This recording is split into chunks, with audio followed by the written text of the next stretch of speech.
अथ श्री महाभारत कथा। श्री महाभारत कथा।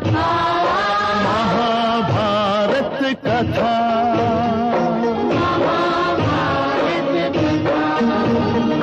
कथा है पुरुषार्थ की, ये स्वार्थ की, परमार्थ की, सारथी जिसके बने श्री कृष्ण भारत पार्थ की।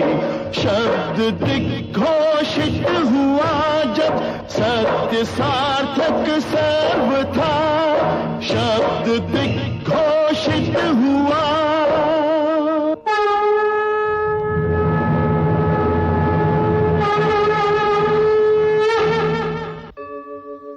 यदा यदा हि धर्मस्य ग्लानिर्भवति भारत अभ्युत्थानम्